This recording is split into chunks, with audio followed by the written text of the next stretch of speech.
जीवाणु की खोज सर्वप्रथम किसने किया? जीवाणु की खोज सर्वप्रथम ल्यूवेनहॉक ने किया।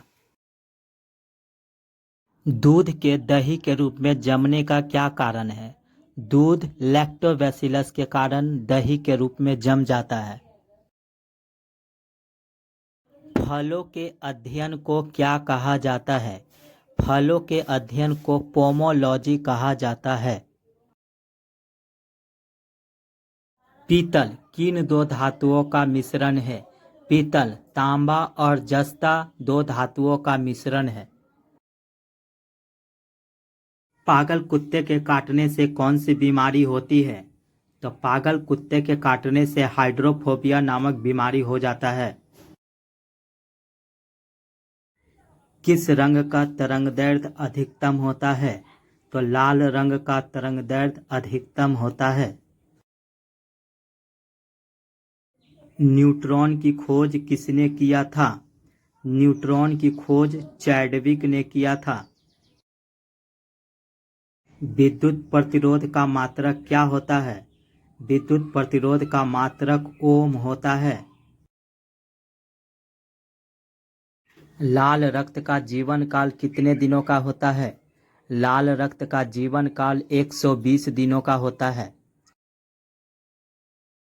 दूध की शुद्धता का मापन किस यंत्र के द्वारा किया जाता है? दूध की शुद्धता का मापन लैक्टोमीटर के द्वारा किया जाता है। गोबर गैस में मुख्य रूप से क्या पाया जाता है? गोबर गैस में मुख्य रूप से मीथेन पाया जाता है। प्रकाश वर्ष किसकी इकाई होती है?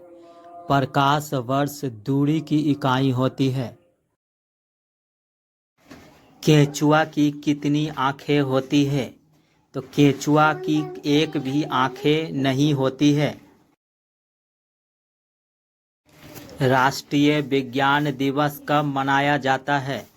राष्ट्रीय विज्ञान दिवस 28 फरवरी को मनाया जाता है। भोजन में उपस्थित ऊर्जा को किसमें मापा जाता है? भोजन में उपस्थित ऊर्जा को कैलोरी में मापा जाता है। पृथ्वी की स्थिति और संरचना के अध्ययन को क्या कहा जाता है? पृथ्वी की स्थिति और संरचना के अध्ययन को भूविज्ञान कहा जाता है।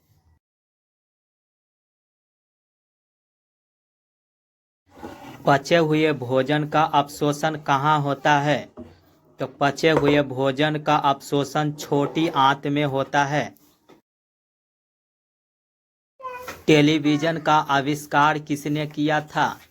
टेलीविजन का आविष्कार J.L. बेयर्ड ने किया था। हीरा चमकदार क्यों दिखाई देता है? सामूहिक आंतरिक परावर्तन के कारण हीरा चमकदार दिखाई देता है। मनुष्य के रक्त का पीएच मान कितना होता है? मनुष्य के रक्त का पीएच मान 7.4 होता है।